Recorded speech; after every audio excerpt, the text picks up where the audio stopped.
இந்த வெயிலுக்கு ஜில்லுன்னு சூப்பராக ஒரு கஸ்டர்ட் சர்பத் பண்ணலாமா?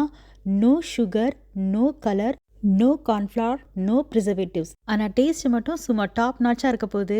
இதை நீங்கள் செஞ்சு ஃப்ரிட்ஜில் வச்சு ஃபுல் டே கூட குடிக்கலாம். உடம்புக்கு ரொம்ப எனர்ஜெட்டிக்காக இருக்கும். ஃபஸ்ட்டு சப்ஜா விதைகள் ஒரு டேபிள் ஸ்பூன் அளவுக்கு ஒரு பவுலில் சேர்த்து தண்ணி ஊற்றி நல்லா ஊற வச்சுருங்க. ஒரு 10 to 15 மினிட்ஸில் நல்லா ஊறிடும். அதுக்கப்புறமா எடுத்து ஃப்ரிட்ஜில் வச்சுருங்க. ஆஸ் யூஷுவல் இனிப்புக்காக பேரிச்சம்பழத்தை விதைகளை நீக்கிட்டு எடுத்துக்கோங்க.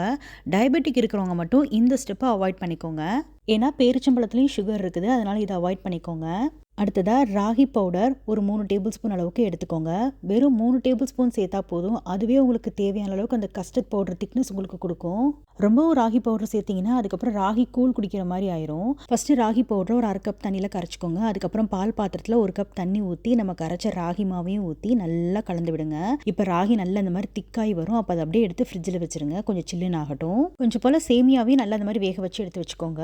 பீட்ரூட்டு ஒரு 2-3 துண்டு நல்லா வேக வச்சு எடுத்து வச்சுக்கோங்க. இப்போ ஃபஸ்ட்டு மிக்ஸி ஜாரில் நம்ம ஊற வச்சிருந்த பேரிச்சம்பழத்தை சேர்த்து நல்லா அரைச்சி எடுத்துக்கோங்க. அப்போ தான் நல்லா அரைப்படும். அதுக்கப்புறமா பீட்ரூட்டை சேர்த்துக்கோங்க. பீட்ரூட் ரொம்ப சேர்க்க வேண்டாம், 2 துண்டு சேர்த்தா போதும். அதிலே அழகான கலர் கிடச்சிக்கும். அடுத்ததான் நம்ம காய்ச்சி ஃப்ரிட்ஜில் வச்சுருந்த அந்த ராகி சேர்த்துக்கோங்க. ஃப்ளேவருக்காக ஏலக்காய் பொடி சேர்த்து நல்லா அரைச்சி ஒரு பவுலில் ட்ரான்ஸ்ஃபர் பண்ணிடுங்க எல்லாத்தையும். ஏற்கனவே காய்ச்சி ஃப்ரிட்ஜில் வச்சுருந்த திக்கான பால் ஒரு கப் அளவுக்கு சேர்த்து கலந்து விட்டுக்கோங்க.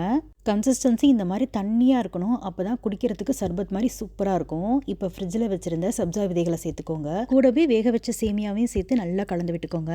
அவ்வளோதான், ஜம்முன்னு யம்மியான உடம்புக்கு எந்த கெடுதலும் தராத சில்லுன்னு ஒரு சூப்பரான கஸ்டர்ட் சர்பத் ரெடி ஆயிடுச்சு. ஒருவேளை நீங்கள் டயபெட்டிக்காக இருந்தீங்கன்னா நீங்கள் எந்த மாதிரி சுகர் சேர்த்து காஃபி டீ குடிப்பீங்களோ அதை சேர்த்து இதை நீங்கள் குடிக்கலாம். உங்கள் வீட்டு குழந்தைங்க ரொம்ப விரும்பி குடிப்பாங்க. கண்டிப்பாக அதை நீங்கள் ட்ரை பண்ணி பார்த்துட்டு எப்படி இருந்துச்சுன்னு சொல்லுங்கள்.